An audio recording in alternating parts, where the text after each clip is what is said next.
In the traditional motion picture story, the villains are usually defeated. The ending is a happy one.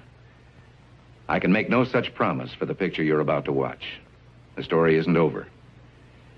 You and the audience are part of the conflict.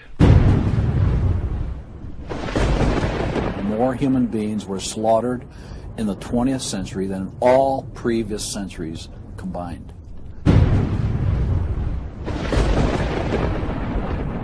We're talking a congressional record, 135 million dead. Their entire purpose was to detach our culture from any moral anchors whatsoever. You look at the changes in America since 1960, perhaps. The whole culture has been transformed. They're coming out of the belief that the village should raise the child. The village means the government. They have deliberately destroyed the American family, understanding that's the foundational block that builds a society. We've come from Norman Rockwell's America to Hugh Hefner's America. If we lose the Judeo-Christian framework, we're lost forever. The left wants you to think that the cultural changes that have taken place in America since the 1960s have done nothing but progress us forward toward a brave new world.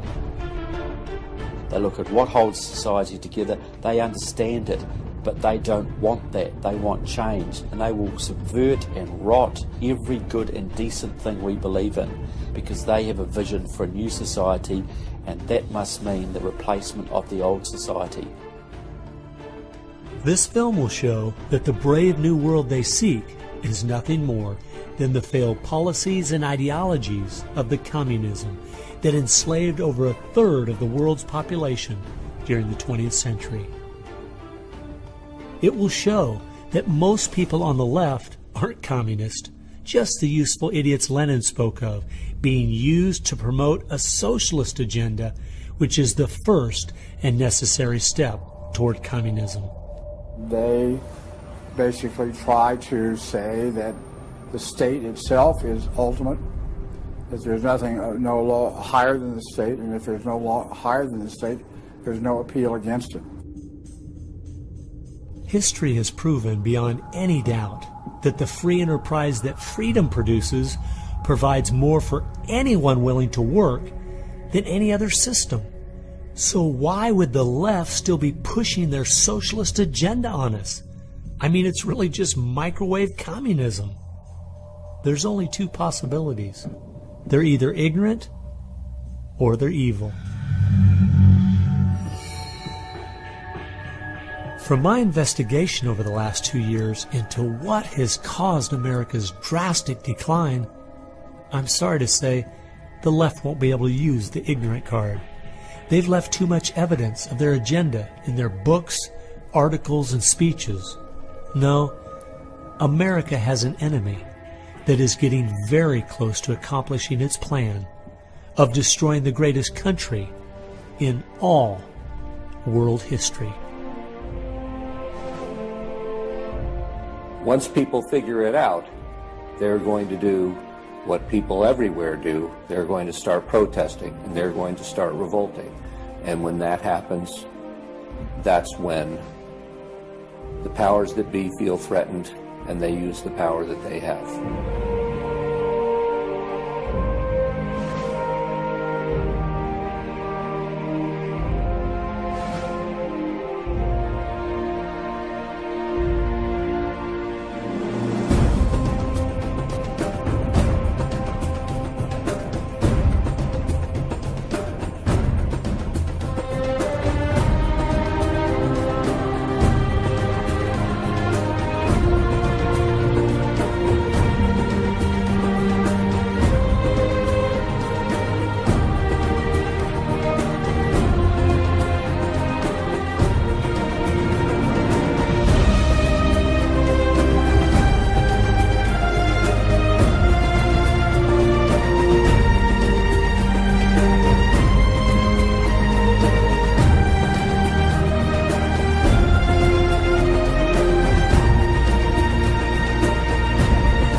This story really begins for me back in the summer of 1992.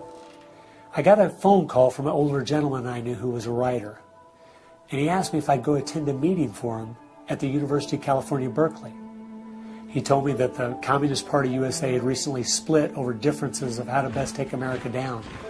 Some were wanting to still work toward a violent revolution, while others were wanting to focus their efforts on using public policy to subvert America from the inside.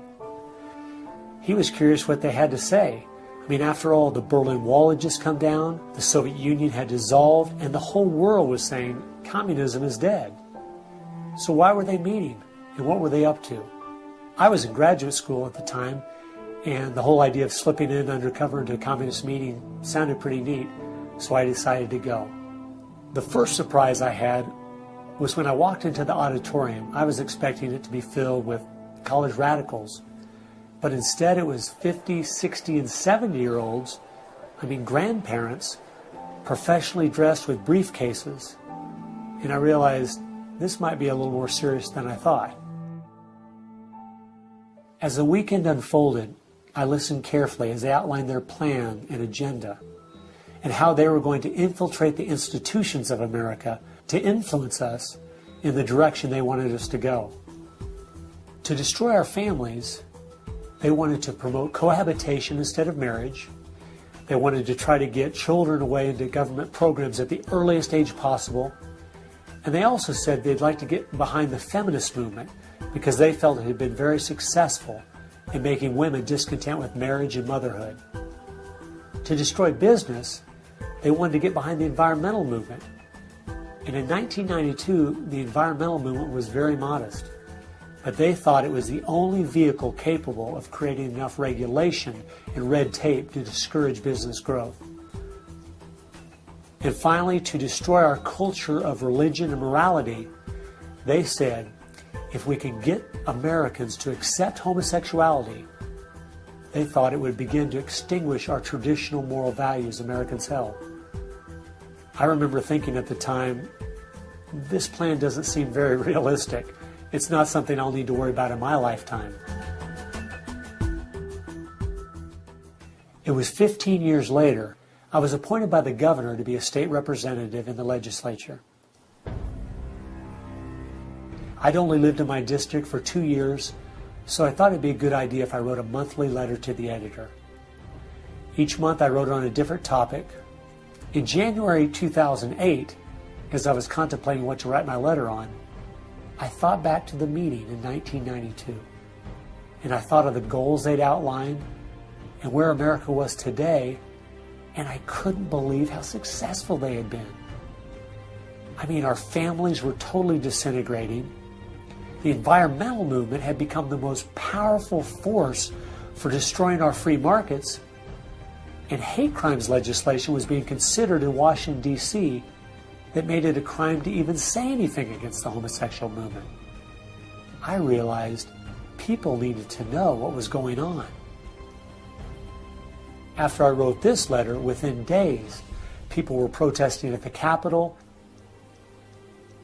It was a feature story on the evening news. Controversial comments have state legislators buzzing tonight. After a freshman lawmaker alleges the communist agenda has infiltrated mainstream America. It's the big story, live at 6. And over 40 letters to the editor had been printed in response to what I'd said.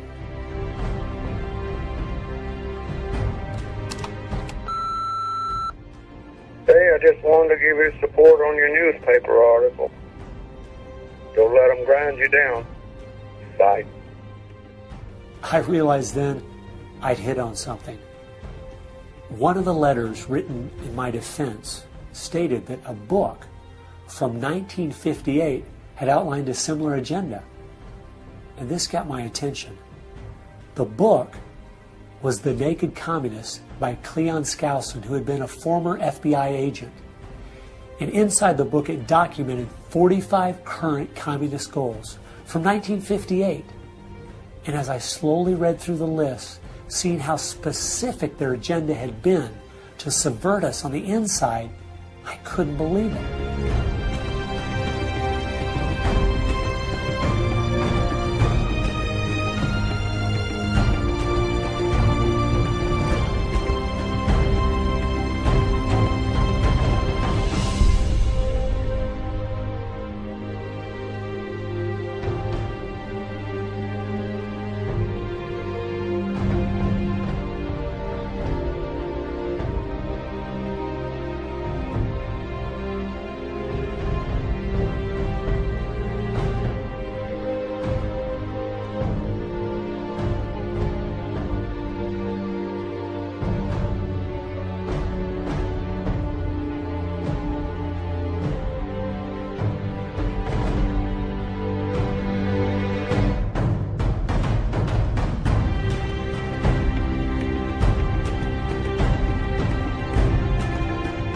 they'd accomplished almost every single one of them, and nobody seemed to be noticing.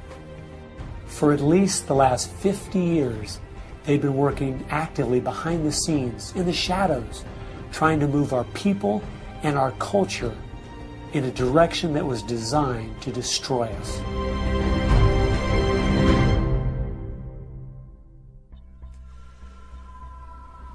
Someone needed to find out the truth of what had happened to our country.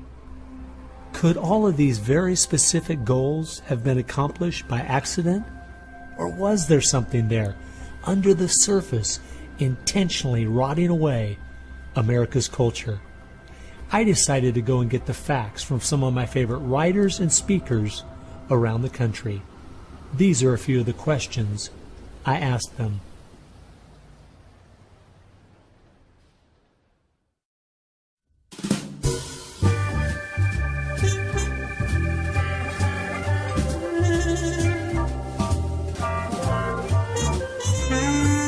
The common myth is that communism is dead, but there are more Communist Party members in the world today than there ever have been.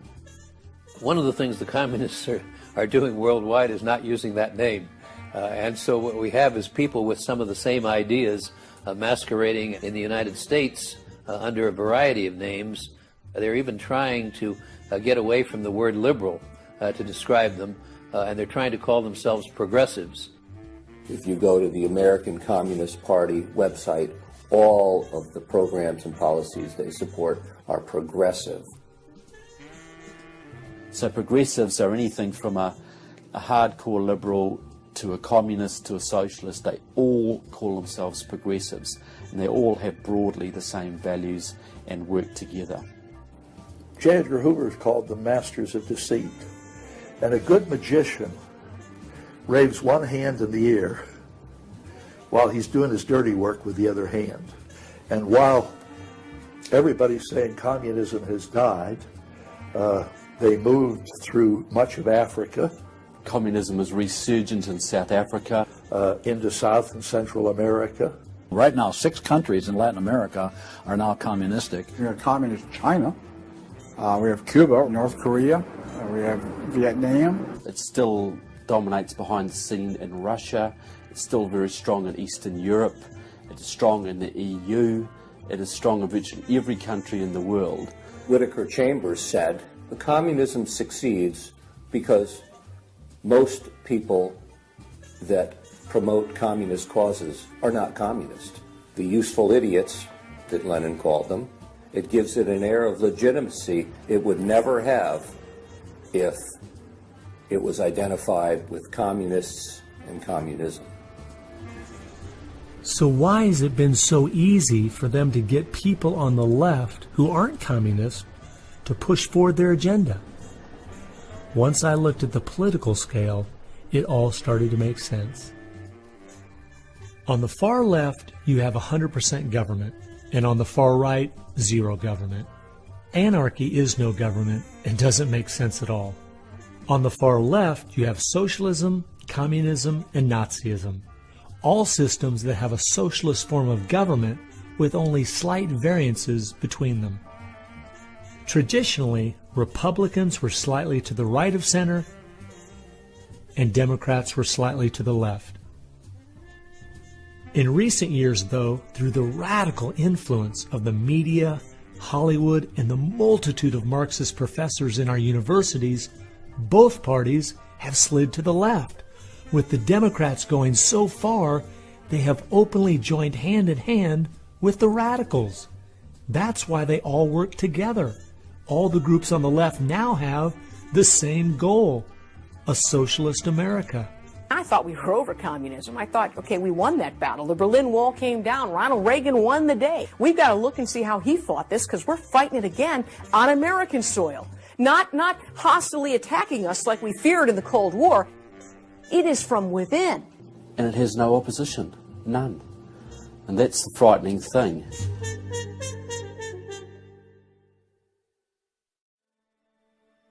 I think it's pretty clear to see communism isn't dead. They now disguise it by calling it different names, but the ideas behind it are alive and well. Almost 1.5 billion people still live in openly communistic countries. But unfortunately, most of us in America who are under the age of 50 have no idea what communism means to the people who live under it. So my next question was, what's so bad about communism? Communism is so evil. It's a completely tyrannical system. The whole history of communism is one of mass murder. Tens of millions of people brutally murdered by the communists. The mass murder of more people in times of peace in all the wars of history combined. Each of those countries where they have taken control, millions have been murdered. When you're asking for what is the legacy of Marxism, it is the greatest killing machine in all of human history. We're talking congressional record, 135 million dead due to communism. I think the real number is probably, when you add in abortions, over 500 million. The rulers lived rather well, and at the same time you had all kinds of people who were enslaved, put in prison, oppressed, so you had really the opposite of what they claimed was going to be the result of their revolutionary activities. You would think that if the 20th century was the most murderous of centuries, everyone would say, let's find out why. And the truth is, you can't even ask the question. It is verboten to ask the question because the ideas that brought about that mass murder are still being taught in our public schools today. I think one of the reasons this has happened is because there's so much confusion surrounding the word communism. Technically speaking, communism is simply the final phase and goal of socialism. And socialism is best described by two words: big government. Government controls almost everything, and they use this power to take things by force from one person and give it to another. The liberals in America sincerely believe that this isn't evil at all. It is what will finally make things fair and just. There's only one problem that pulls some of us away from this wonderful utopian vision: history. From history we see that whether it was Hitler's National Socialism or Stalin's Soviet Socialism, socialism by whatever name and in all its forms is the ultimate evil. Sooner or later, it destroys everything in its path: law, morality, family, prosperity, productivity, education, incentive, and finally life itself. The problem with socialism is that it creates the conditions for a Stalin or a Hitler to come to power.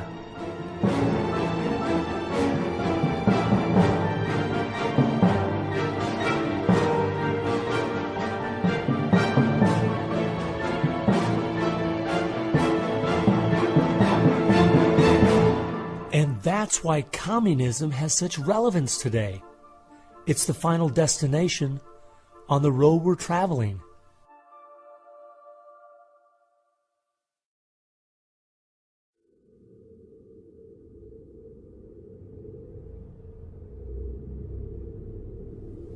Friedrich Nietzsche tried to convince the world that God was dead.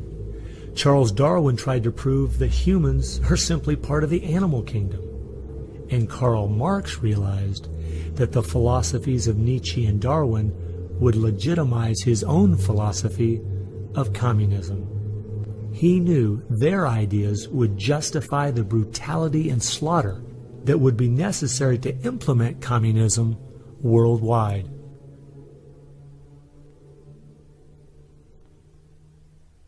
It was in March of 1883, Karl Marx, the father of modern-day communism, died.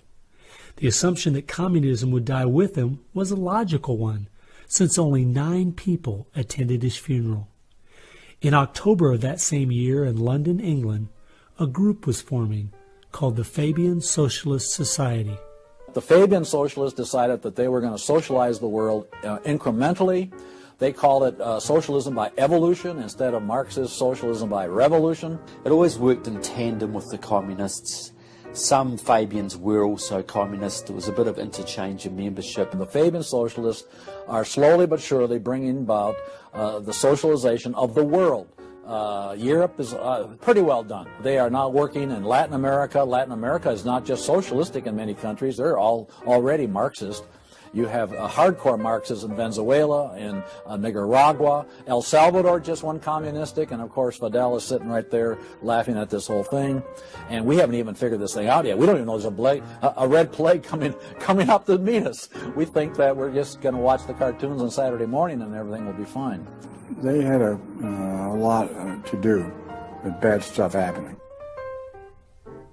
There are two things I found that gave me a good idea where the Fabians were really coming from. First of all, their symbol was a wolf in sheep's clothing. And secondly, George Bernard Shaw, who was a leader in the Fabians for almost 50 years, said, quote, "I am a communist, but not a member of the Communist Party. Stalin is a first-rate Fabian. I am one of the founders of Fabianism, and as such, very friendly to Russia," unquote. Fabians eventually begat the Students for a Democratic Society, which begat the Weather Underground, which begat basically the social changes that have happened in America in the last 40 years. Many of the SDS members from the 1960s still have an incredible influence on the direction our country is heading. One is the Reverend Jim Wallace, who was president of SDS when he was a student at Michigan State University. And yet today, he is the spiritual advisor to the President of the United States. They've been friends for many years. They go back to Chicago and the Chicago politics crowd. And during the Vietnam War, he was rooting for the Viet Cong to beat the United States Army. And when they did, he just couldn't believe it. He said it was one of the happiest days in his life. And another leader in the Students for a Democratic Society and founder of the Weather Underground is William Ayers, who has been a longtime friend and neighbor of President Obama. It came out in 2009 that Obama's book, Dreams from My Father, was even written by Ayers. So the influence from the Fabian Socialist Society goes right into the White House.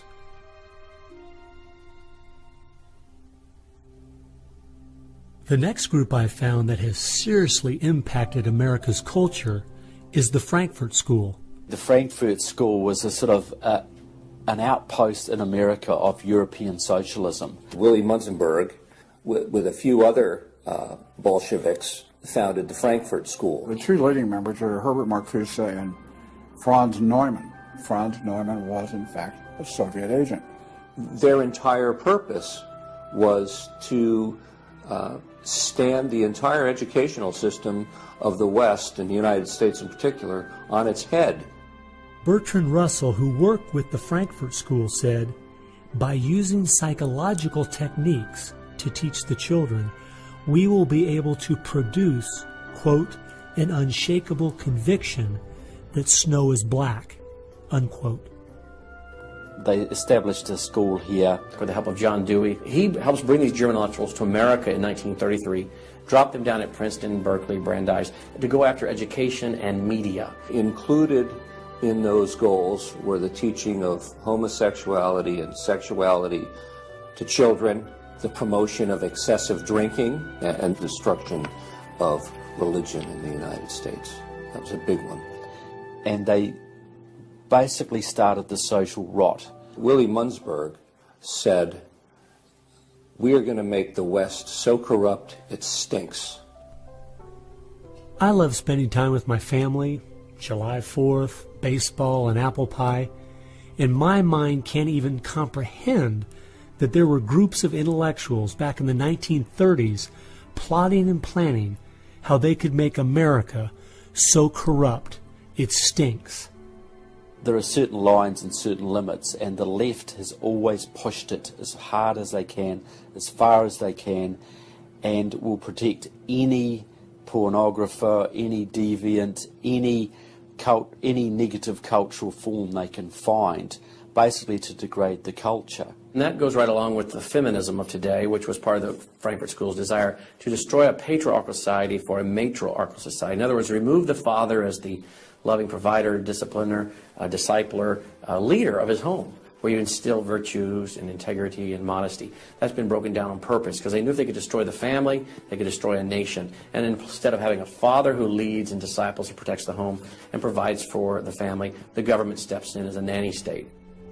The Frankfurt School developed the concept of cultural Marxism. Penetrate the culture, take it over, and then everything else will follow. And of course they did that, and today we've had a complete cultural revolution. As many people in America are familiar with the phrase "make love, not war," that actually came from Herbert Marcuse, who was with the Frankfurt School. So these guys went after education, they went for media, and they've been very successful in changing the entire worldview of Americans through what they call political correctness, but is really cultural Marxism, with the goal being to destroy Christianity, then create chaos, and then move to their ultimate goal, which is from cultural Marxism to traditional Marxism, which is socialism. Most of the strategy to remake America from within started with Antonio Gramsci, who wrote over 2,000 pages back in the 1930s outlining how to take a Judeo-Christian culture down from the inside. The plan he suggested has been the main focus of the left ever since. Antonio Gramsci was a neo-Marxist philosopher. Antonio Gramsci was an Italian communist. Antonio Gramsci is probably the biggest troublemaker in the world. He's probably got more responsibility for our social ills than anybody else on the planet. He knew of the importance of undermining the morals in the character of this country. Because America had a strong Christian heritage, you had to attack the culture. You had to change the culture. Even to pornography, into areas that most people normally wouldn't accept. He said that we're going to destroy the West by destroying its culture. We're going to infiltrate and we're going to turn their music, their art, and their literature against them. That means that you penetrate the universities, you write the books, the novels, the poetry, the music, the book reviews. And once you control the culture, then you can sort of shape the thought of rising generations. He differed with Marx. Instead of, for example, destroying the church and the other basic institutions, he said infiltrate them and use them to change the culture. What Gramsci had to say was that this is the way that government is perpetuated and society is perpetuated is through these churches, because they set the standards, they set the framework of the way people live, of rules, how a family should be structured. He didn't want a revolution on the streets that would be overturned by the police the next day. He wanted to change society over the long term so that we'd have a revolution without us even realizing it, basically. And the communists have been very effective in promoting their ideology in Hollywood, in the mass media. And I think he was quite right. I think that's exactly what has happened. I think that's where it's worked. I think it's working in a way now. And that's where a lot of these people come from. And that's been the big success story of communism in the last 50 years. It's the professors, it's the educationalists, it's the journalists. They are the shock troops, the Gramscian shock troops of the future. And one of Gramsci's all-star disciples, Saul Alinsky, became one of the most influential radicals of the 1960s.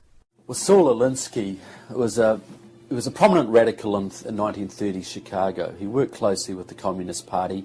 He used to go down and train at the rifle range with Leon Dupre, who was later a mentor of Barack Obama. And they used to train to shoot because they knew the revolution was just around the corner. But that didn't come, so he got a bit more subtle. Well, Saul Alinsky called for a community organizer to stir things up, to create agitation. In fact, he said, you'll be accused of being an agitator, and that's exactly what you are. He wanted the haves and have-nots fighting with each other. It wasn't until I was watching an old film from World War II that I realized what the left has been doing in America to pit the poor against the rich, blacks against whites, and the young against the old, is the same tactic Hitler used to disunify Germany. You see, they knew that they were not strong enough to conquer a unified country. So they split Germany into small groups. They used prejudice as a practical weapon to cripple the nation. Remember that when you hear this kind of talk. Somebody's going to get something out of it, and it isn't going to be you. And they use the conflict as justification for more government to stop the chaos. So they create the chaos, and then they step in as a solution to the chaos. And as Francis Schaeffer said, once this chaos comes, most people will willingly give over to a authoritarianism because they don't want the chaos. His book was kind of the field manual, if you will, for these activist organizations. Which President Obama studied and taught at a workshop for 4 years in Chicago as a community organizer for ACORN. As I was reading through Rules for Radicals to see where he was coming from, I just happened to take a look at the dedication in the front of the book. And this is what I saw. Quote, "Lest we forget at least an over-the-shoulder acknowledgement to the very first radical, the first radical known to man who rebelled against the establishment and did it so effectively that he at least won his own kingdom. Lucifer." Unquote. Saul Alinsky from Antonio Gramsci has had an incredible amount of influence on our president and on our society, and he dedicates his book openly to Lucifer, Satan. I think that says more about where their ideas and plans are based than anything else. You asked what Saul Alinsky's impact is on the leftist movement today, and it basically defines it. It defines it. Saul Alinsky took the best of Gramsci and the best of the Fabian socialist ideas, combined, repackaged, and sold them to the 60s radicals. After studying Alinsky, Richard Cloward and his wife, Frances Fox Piven, came up with what is today known as the Cloward-Piven strategy. Now, their idea was basically that to destroy society or destroy capitalism per se, they needed to overload the system. The idea was to get everybody you possibly could on welfare, to get everybody you possibly could basically milking the system in some way or another. It was called the crisis strategy, and it became very well known by activists and radicals in the 60s. They published an article in the May 1966 issue of Nation magazine called The Weight of the Poor, in which they outlined their strategy. Rathke read that article, and Rathke ended up starting what we now know today as ACORN. And of course, Cloward and Piven had been studying Saul Alinsky. So Antonio Gramsci gives us Saul Alinsky. Saul Alinsky gives us the Cloward-Piven strategy, this husband and wife that said, hey, let's collapse the American economy by implementing so many entitlements, so much of a welfare state it collapsed. Rathke studied the Cloward-Piven strategy. He starts ACORN. And of course, ACORN gave us Obama. And to show what a small world it is, Wade Rathke, who started ACORN, was the draft resistance organizer for SDS, the group the Fabians started. They've used that strategy ever since to expand voting rolls, to expand welfare rolls wherever they can, basically just to overload the system, to increase the tax burden on the middle class, and basically bring capitalism one step closer to destruction. I guess we shouldn't be surprised that we still have open borders, that so many people are dependent on the government, and that the left keeps pushing these programs when all they've done is tear apart the black families in America and create generational cycles of poverty. The last group that has worked alongside the Fabians and the Frankfurt School using Gramsci's approach is the Communist Party USA. Probably the most important book on this subject is called Towards Soviet America by William Z. Foster. William Z. Foster was the head of the Communist Party himself. He ran for the President of the United States in 1932, but in the book Towards Soviet America, he literally lays out chapter by chapter by chapter what is entailed to bring about a USSA, not just a USSR.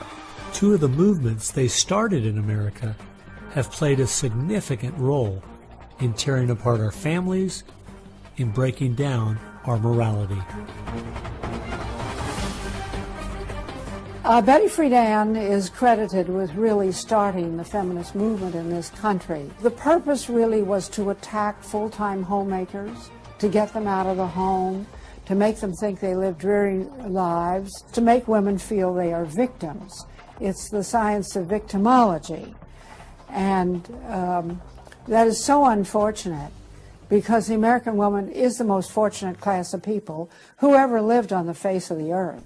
And to try to tell them that they are victims of an oppressive, unjust patriarchy is just a grievous lie. But unfortunately, they are teaching young women that and have been doing it for many years.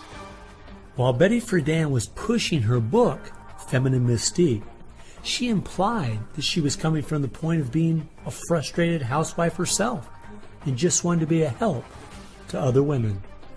But later, in the 1990s, it came out she was in fact a radical propagandist for the Communist Party and a staunch supporter of Stalin. So when she had described the American family as, quote, a comfortable concentration camp, unquote, it wasn't because of her experience at home. It was because she was just doing her part to dismantle our families. I'm a student of communism, and the communists set up various groups and various societies.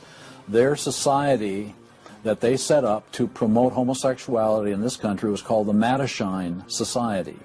And it was founded by Henry Hay, a leading member of the Communist Party. So since I was studying communism and teaching on the issue of communism, you just follow leads, and all of a sudden you realize, what is this Mattachine? I've never heard of this Mattachine Society. Well, it was Henry Hay's organization set up to infiltrate the culture of the United States to make homosexuality normal. It's always been a movement dominated by the left. It's all these so-called isms. You will find there's a communist or a socialist behind every one of them, and you'll always see their targets. It's basically the traditional family unit. The war is still against the family. If you go back to the Communist Manifesto and read Karl Marx carefully, the war is against what they called the bourgeois family, which was really the biblical family, father, mother, and child. They want to plow through marriage. They want to change the very definition and meaning of marriage, because their open door to engineering society in this utopian way is blocked by the very values of our Christian civilization that's taught through marriage. And so the left just has got to destroy the family, because if there's any one thing that will prevent the left from carrying out its agenda, it's healthy and strong nuclear families. And so from the Fabian Socialist Society to the Frankfurt School to Antonio Gramsci and the Communist Party USA, from these four you will find connections to almost every left-leaning person and organization in America. Their influence has been incredible.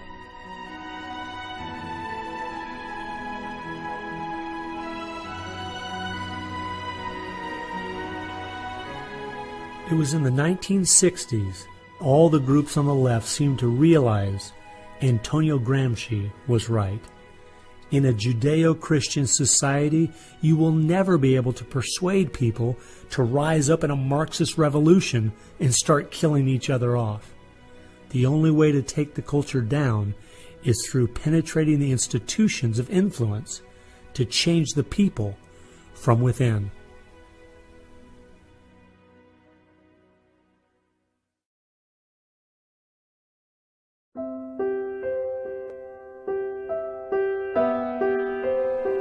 I guess the biggest surprise I had while studying these four groups was seeing that a large part of their agenda was trying to make us an immoral people.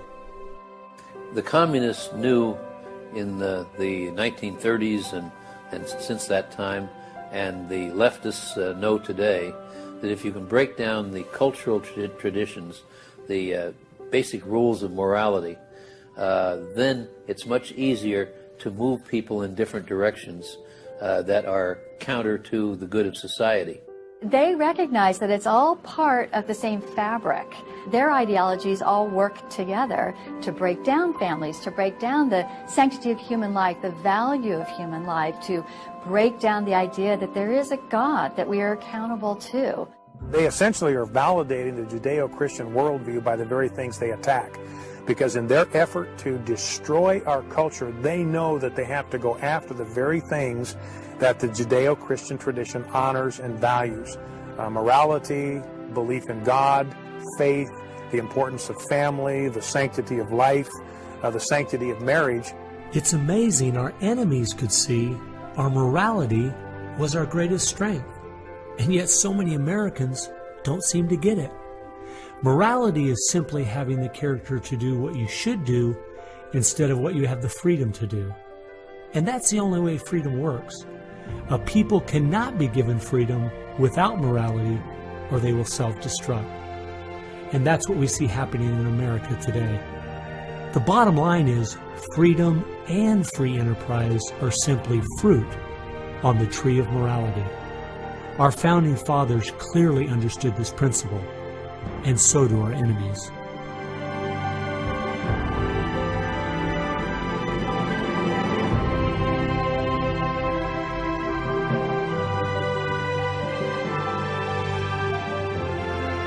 There is an important fact we need to face. If we had Ronald Reagan as president, low taxes, and a strong national defense, the ship certainly wouldn't be sinking as fast as it is now, but it would still be sinking. A booming economy doesn't take care of the major problems we face. 50% of all marriages end in divorce. 40% of all children born out of wedlock. Over 3,000 women a day aborting their babies. 19 million new cases each year of sexually transmitted diseases. Schools that teach the children everything is relative. There is no right or wrong. And the list goes on and on. I recently read in our local paper that over the last 12 months, almost 7% of all high school students in my state tried to commit suicide. Our society is falling apart, whether we want to admit it or not.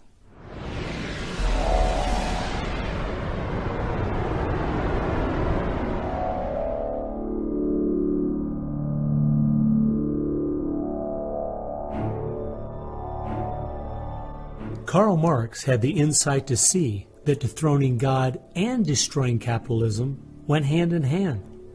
As you attempt to dethrone God by erasing the morality in a society and destroying his institutions, the family and the church, you are destroying capitalism. Because as the families fall apart and the church loses its influence, society starts to crumble. And then government has to expand to pick up the pieces. The question, as Whittaker Chambers put it, was God or man? God or man? Karl Marx was an atheist. Marx's philosophy was that people existed for the benefit of the state. What Marxism did and does, and all the other isms of the modern era, is to try to dethrone God by deifying man. You have to discredit God. He's your competition. The 20th century ushered in several ideologies that sought to devalue God and elevate man. Communism, relativism, humanism, they all deny that there's a God, and they claim that by doing so they're really elevating man. But if you look at how each of those philosophies end up working out in real life, there are always some classes of human beings that don't deserve the same value or rights as anyone else. To turn it around, to believe in freedom, the way we have been raised, you have to believe that there's something precious about every human person. And of course that's from the Bible. Imago Dei, we are all created in the image of God. Therefore, every human being is entitled to respect and dignity and freedom, and that is distinctive to biblical religion.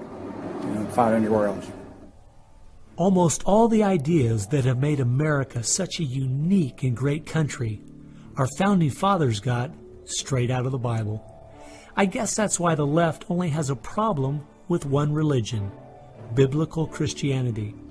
They never complain about separation of church and state when it comes to Islam, Buddhism, Hinduism, or any of the other religions.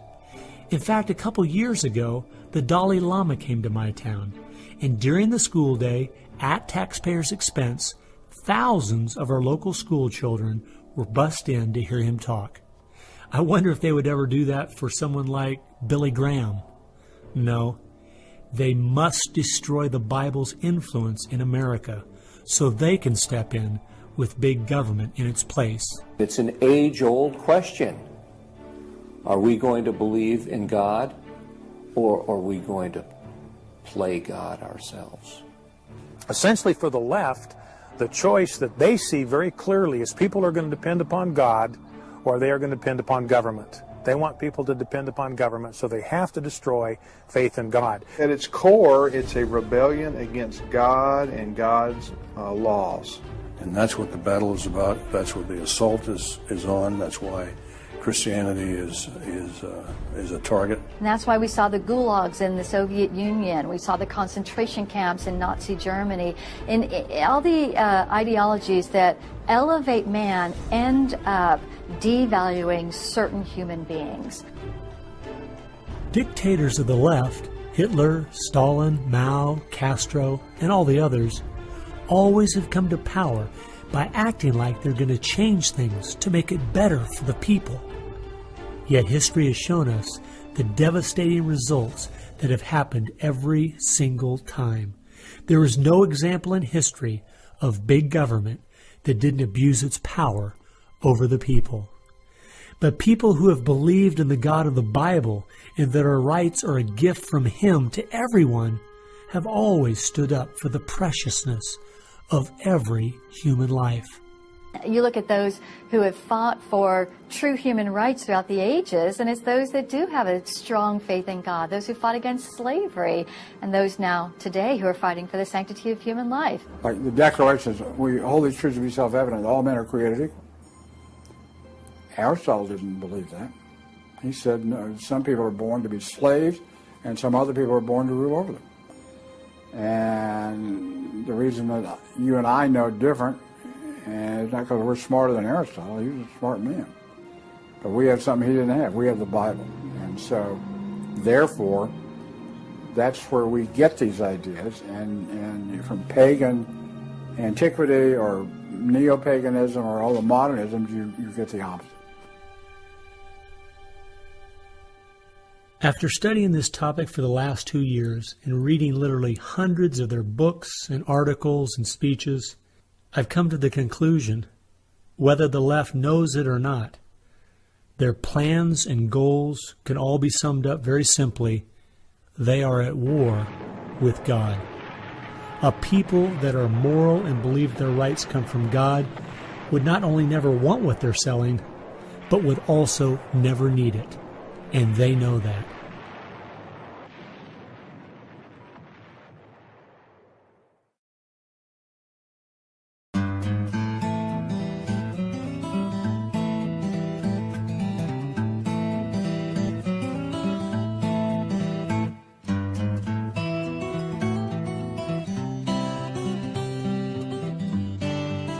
It's obvious if you're trying to subvert a country, you want to control the news. You want to control public opinion. And a lot of people realize, well, there's a biased media, and most people know that. Even the Washington Post admitted it. Yeah, we were biased for Obama, so what? And when you enter into the equation, so what?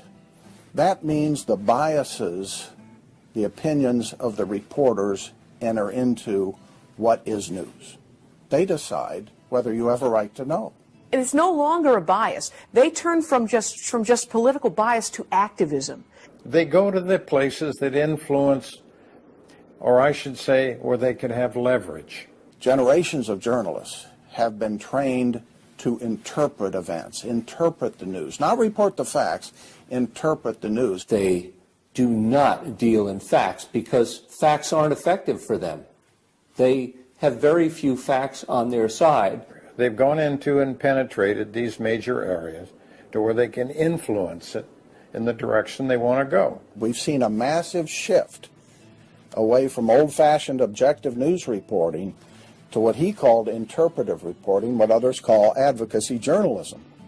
And it's advocacy for a cause. And as a result, we have a news media in the United States that is extremely liberal at the present time. Which was a major, major goal, to control not merely the newsprint, but the television media and Hollywood. Stalin said himself, if I could control Hollywood, I could rule the world.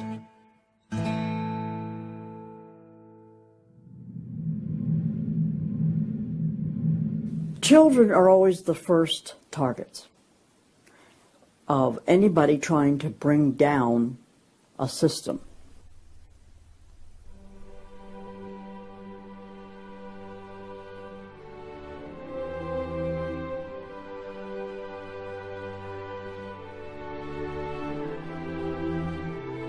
John Dewey is believed to be the most influential man in the whole area of public education. He went to Russia in 1928 to help study the Karl Marx way of education and bring it back to America. Dewey was an atheist. He was a socialist, a humanist. He was part of the Socialist Society in America, helped found that. What he believed in was that education should socialize the child to make him a willing tool of the state. It might be surprising to some that the man who is still idolized as the father of public education in America is the very man who did everything in his power to dumb down our children so that they would willingly accept his vision of a socialist America. It started with Dewey in the early 1900s. It expanded, really expanded since the 1960s. The hard left gets control of the teachers' unions and the training colleges. If you've got those two institutions, you can pretty much dictate all educational policy. The people who were demonstrating against our country and against our government in the 1960s have now become tenured professors in the universities. So they're the ones who are writing the textbooks, teaching the teachers, running the teachers' colleges. And it's self-perpetuating, because once you have the universities, then you train more cadres and more and more and more. And they discovered that they could do more to remake our country by going into the schools than they could by throwing bombs. I believe the average patriotic American underestimates the importance and influence education has on their children.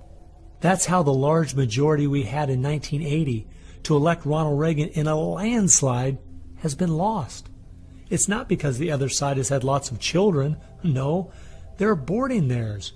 But instead they're capturing ours through the propaganda they teach them, 7 hours a day for 13 years, and even longer if they attend college.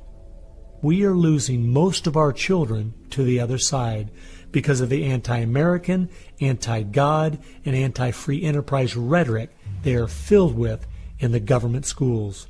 Government schools are not teaching basic reasoning processes. They're not teaching logic. They're not teaching actual data of history and science and mathematics. And if your education is rather limited, then you're inclined to believe that government can be the solution to your problems. When you look at the desks in the schoolroom, you'll find 4 together, or maybe a table, they sit around a table.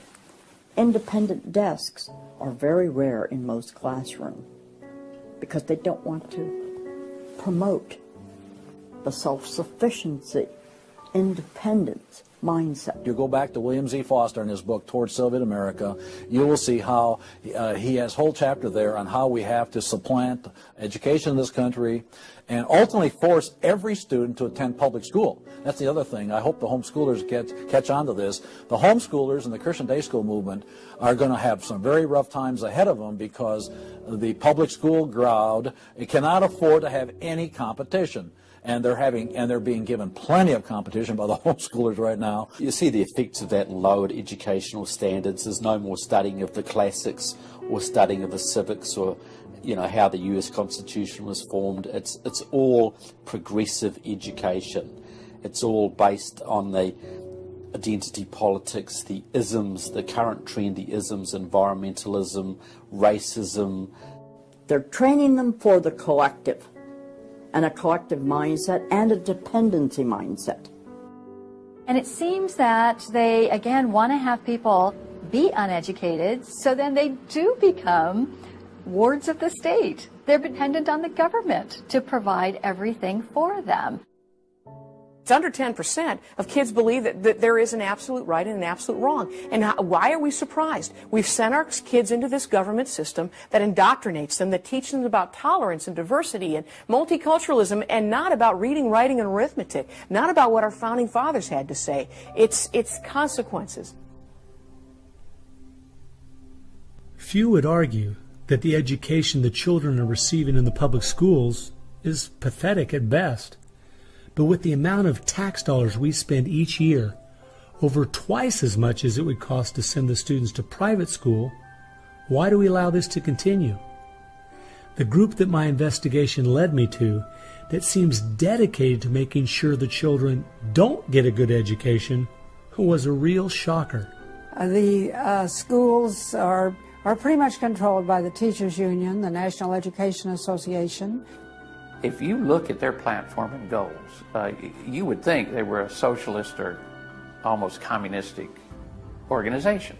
They are for the entire feminist agenda, starting with abortion on demand, tax-funded abortions. They're for the whole gay rights agenda. They're for the whole globalism agenda. They are extremely anti-parent. It is an effort to get the children to abandon the values of their parents. National Education Association has no patience, tolerance, or use for traditional teachers. They're looking for people who want to be agents of change. They want to throw out all the lessons of history.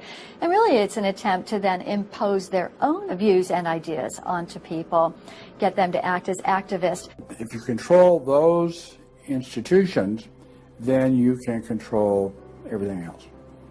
It's all public schools, all for their jobs, and they have gotten behind all of the radical kinds of curriculum that's being introduced. They're for it 100%. They've had a tremendous effect on public education. It's not positive. We also see immorality being promoted through our schools. The kind of sex ed curriculum that is being used and paid for with our tax dollars would shock most parents. I think one of the main problems we face is parents naively thinking that the schools are the same today as they were when they were young. They don't realize there is a battle going on in this country for the hearts and minds of our children. The game is between 15 and 25 years of age. That's the whole game. If you're over 25, the chances are they're going to put a few pennies towards you to corrupt you. But their game right now is to corrupt the 15 to 25-year-olds or less. And right now they're down in the first grade with Heather Has Two Mommies, Daddy's Roommate, Gay Pride Parade, and now by 8th grade they'll pass out condoms in school colors because that's so patriotic. And it's perfectly obvious that you get a hold of the child early, you can change his values away from his parents' values and get him to follow you. And they're very open about saying that. The National Education Association has passed resolutions saying they want children from birth. Isn't that interesting? The Communist Manifesto also thought the state should take control of children at birth. The left has always been good at disguising their real agenda by coming up with phrases made from words we are very familiar with, but then giving them new definitions. Social justice is the current phrase of choice and is being used to teach children the failed Marxist ideas of yesteryear are what they should strive for today. We see social justice curriculum today, which is the buzzword for communism, socialism, Marxism, which Bill Ayers is teaching. It's in many of our colleges, and the social justice curriculum is being taught in high schools all over the nation. Justice is good. If you then start calling it something blank justice, then you're modifying it. And what it really means is, I think, taking from one group of people and giving to another group. So I would call it socialisms. and it's used to break down the differences between the way things are done and the way it should be done. So when they're teaching social justice in the schools, they're not talking about free enterprise and capitalism and individual self-responsibility, all the things that made America great. They're talking about the things that made Europe and the Soviet Union and China so bad.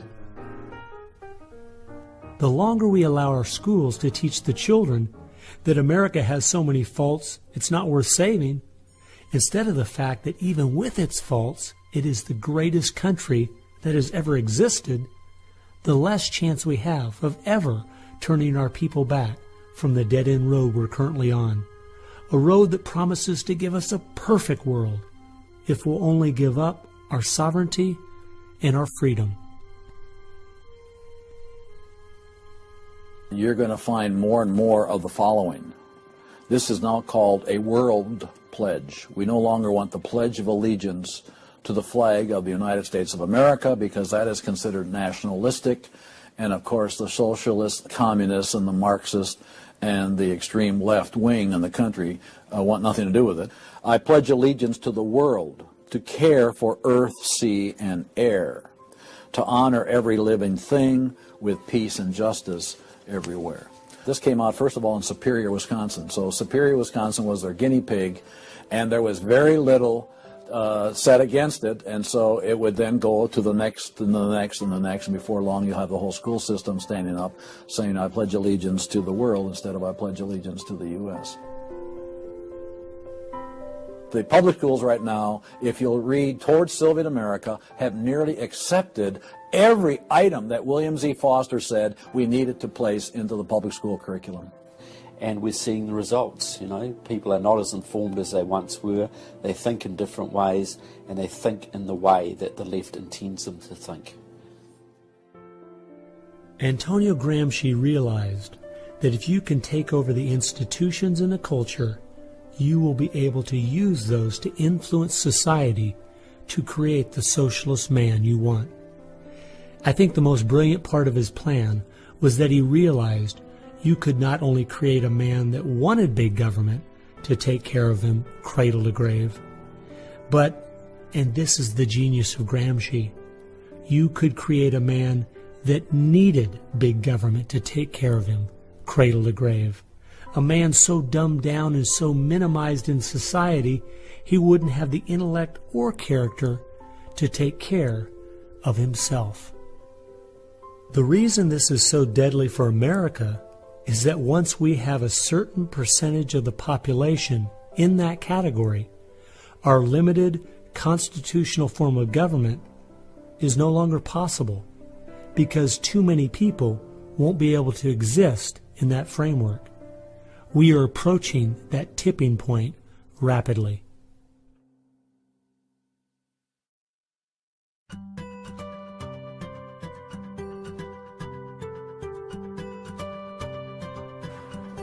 If you can persuade people that government should be in control of the distribution and use of energy, you can persuade them, or rather, you have persuaded them of the necessary and sufficient condition for government control of the most intimate aspects of our lives. One of the main thrusts of socialism these days is obviously through the environmental movement. You know, one hates to pick on Al Gore too quickly and easily, but I read the whole of his book, Earth in the Balance, Ecology and the Human Spirit, back in 1992 when it was first published.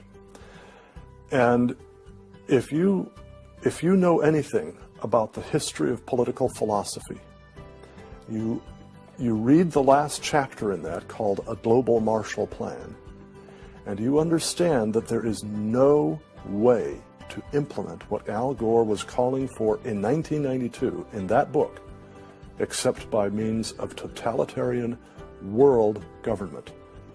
Patrick Moore, who was a co-founder of Greenpeace, and he was a very dedicated environmentalist, quit Greenpeace when he realized that it had been captured by radical leftists who were intent on using the environmental movement as a vehicle to destroy capitalism.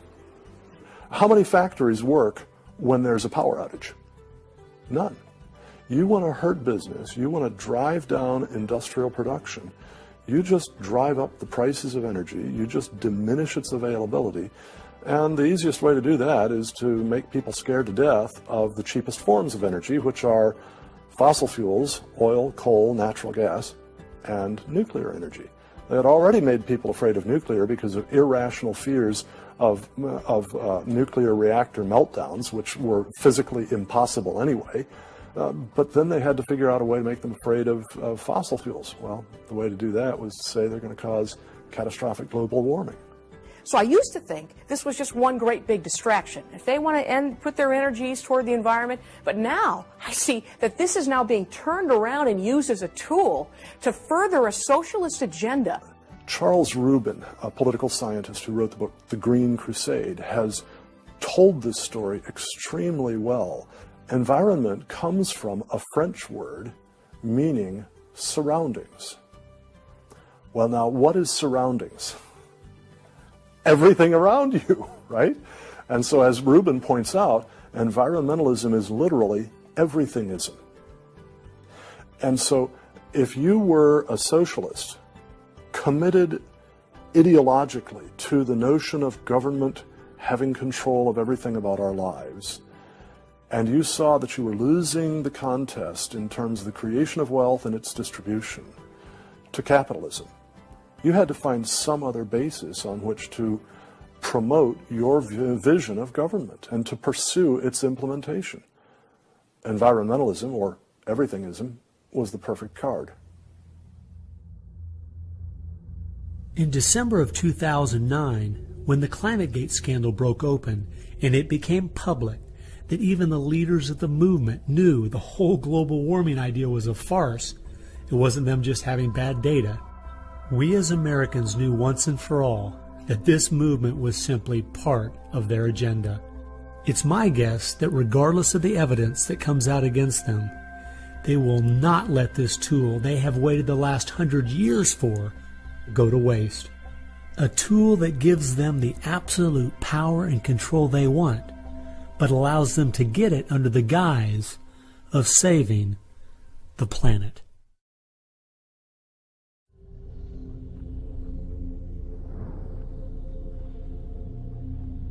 He was born of left-wing parents. He was mentored as a young man by a Communist Party member called Frank Marshall Davis. Now, Davis joined the Communist Party in Chicago, and he was very well connected there. So young Obama eventually wound up in Chicago, and he started working with the very same people that had been working with his friend Frank Marshall Davis. All of his associations have been with people that are way left of center, hardcore left. And he's doing nothing more than what is predictable based upon that background. The nicest word for his agenda is a socialist agenda, and we could go on down the line of the other descriptors of the types of an economy and a society that he's building. He's all the things that Gramsci wanted to use for social change. Yeah, he's the epitome of the movement. If you think there's no way that so few could be so effective, consider this. When the Communist Party USA split in 1992, the group that formed was the Committees of Correspondence, and it was their meeting I attended that summer at Berkeley. As I started researching that group, I saw that many of the same people who started or have worked with the Committees of Correspondence and its sister organizations were the same people who were involved with President Obama's campaign and administration. I found file after file on Trevor Loudon's website documenting with footnotes and photographs these connections. The radical left has been so successful they have persuaded the American people to put one of their own in the White House. socialism and Marxism go together like Mary and Mary's little lamb. The general populace knows very little about what the socialists are up to. If you're going to find socialism, you're going to find the hardcore communists right behind it. One of the main avenues has been through what they call the Congressional Progressive Caucus. 20% of the US Congress are members of this organisation. They have chairmanships of most of the major House committees and are easily the single most powerful bloc in the US Congress. And virtually all of them are tied to either Democratic Socialists of America, the Communist Party USA, or other radical organisations. We're literally at this very time watching what's transpiring and has been going on from the Fabian socialist point of view from 1883 to the present. So these guys don't give up. And they're going at a breakneck speed because they know they've got an opportunity now to change America in a way that can never be changed back.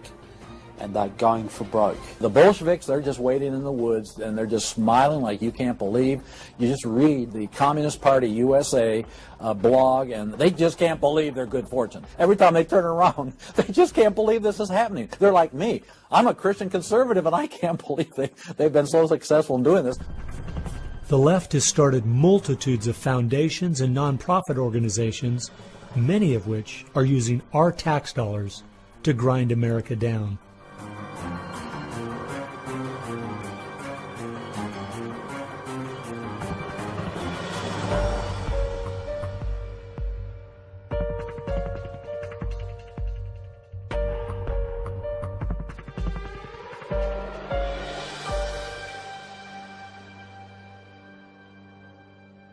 They use all kinds of patriotic words to masquerade an extreme leftist orientation, which, if anything, would enslave the people in the same kinds of things with the same kind of ultimate results as communism had. The communists will let the socialists go so far, and then ultimately the communists really turn on their fellow socialists and they wipe them out too.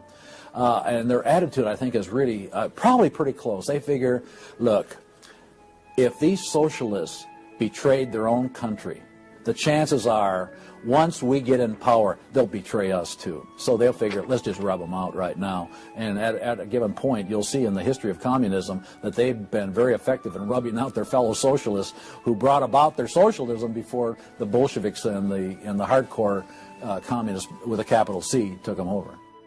One thing we do really have to recognize is this is a domestic enemy. This is not just people with different ideas. These are not just nice folks who have funny, silly ideas that they will eventually figure out are just not very mature.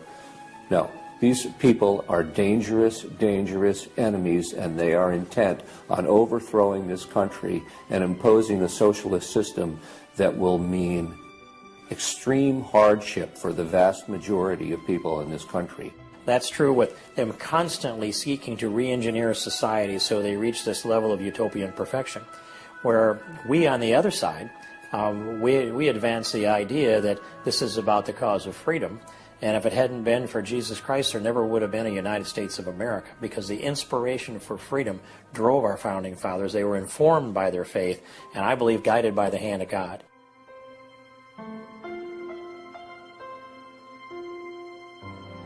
No. No. Perhaps treacherously close. It is never over until it's over. When the fat lady sings, isn't that the slogan? And when the fat lady sings, it's over. Now, she might be clearing her throat. We saw the great country of Germany in the 1920s brought to its knees. Hitler came into power and destroyed the country. We see countries like Zimbabwe in Africa, which was once a prosperous breadbasket, now just wrecked. Argentina was destroyed by the socialist Perón in the 50s. It was one of the richest countries in the world. So, no, we're not at the point of no return, but it's getting pretty late in the day. There's no time to be casual, that's for sure. We've spent too many years thinking, because we have Republicans in office, or the stock market is doing well, that everything's okay. This is why the left has gained so much ground. It doesn't matter who's been in office. They've just continued pushing forward with their agenda. Well, I believe this is our last chance to push back.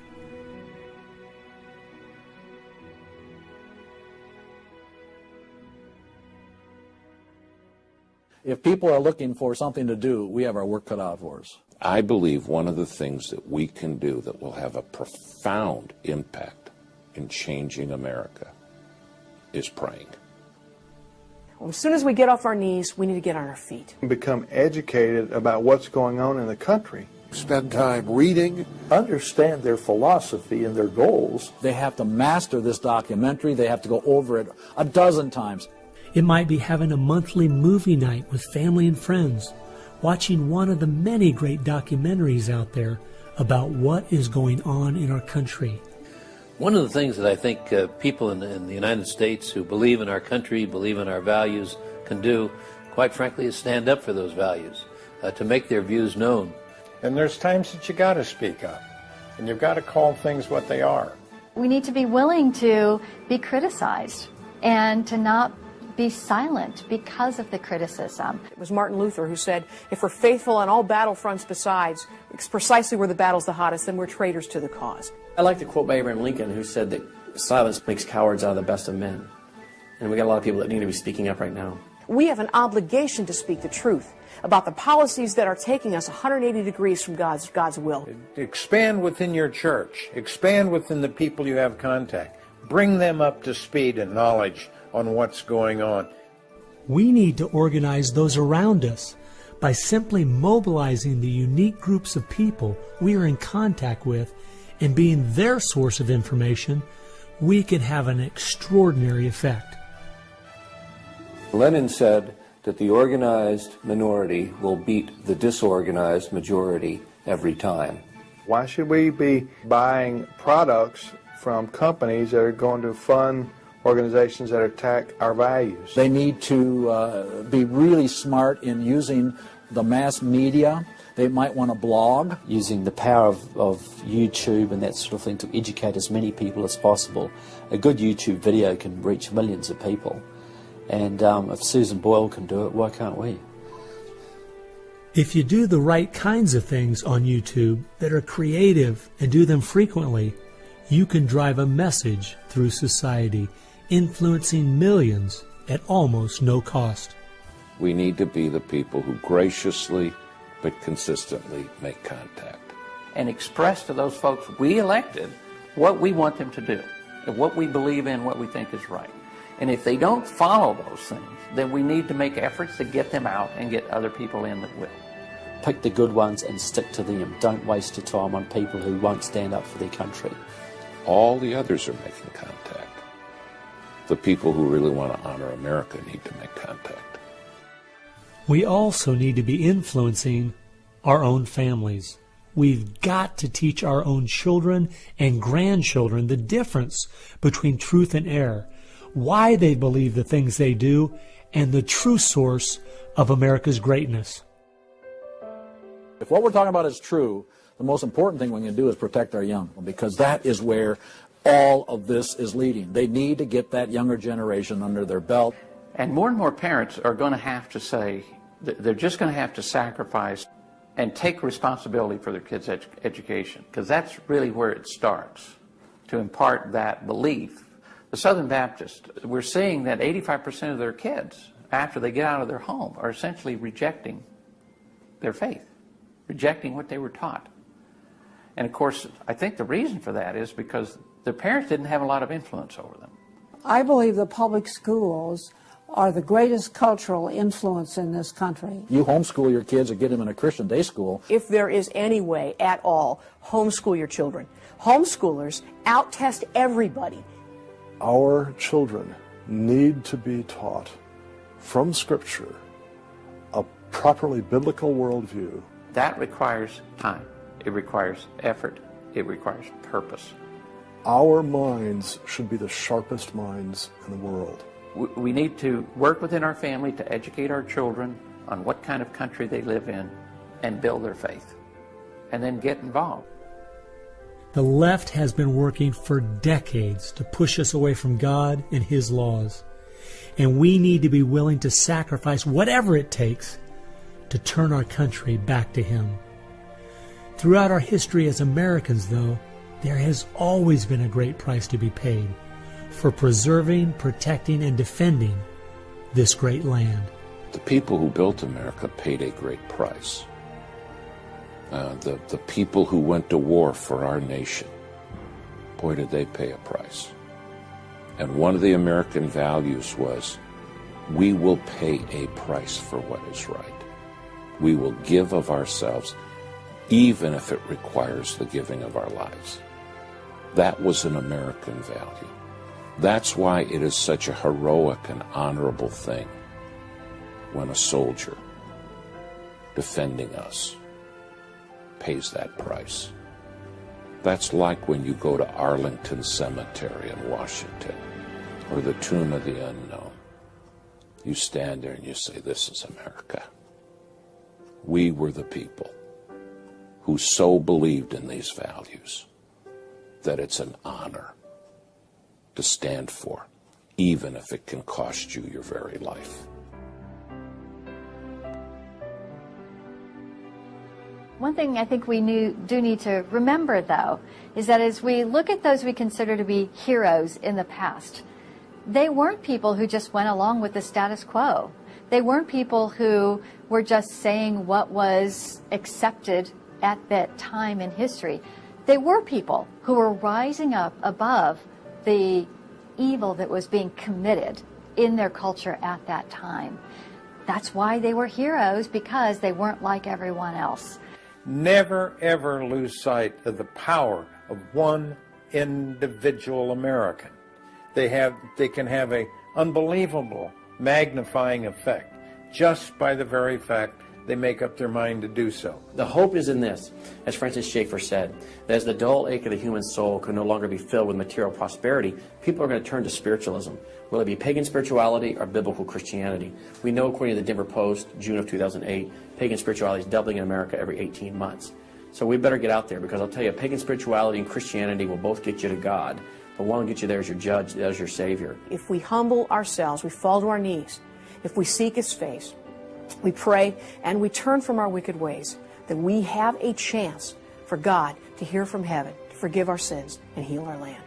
And if we are being judged, then we need to use this as an opportunity to show people that this judgment in this life is nothing compared to the judgment that's to come, that's eternal, and really make them understand the importance of fleeing God's wrath by accepting Him, repenting of their sins through faith and repentance. I believe that's the only chance, the only hope we have as a nation. Hope is not found in rhetoric. Hope is found in God, the God of creation. And you know what? Our founders were in covenant with that God. You need a dedicated, informed, praying Christian making things happen and being determined to do so.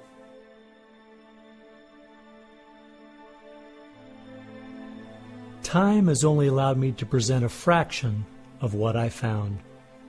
The reason I called this film Agenda is because I wanted to make a clear distinction between what I was researching and all the conspiracy theories out there. The dictionary says a conspiracy is an evil plan formulated in secret by two or more persons, but an agenda is simply a list of things to be done. At every turn of my investigation, I found agendas by people and groups of the left outlining their plan in their own words. They've been doing most of this right out in the open. Some of you might be thinking, these Marxist ideas aren't the most serious threat we face. What about militant Islam, our open borders, the national debt, or even China? Well, I agree. America is facing so many serious threats right now.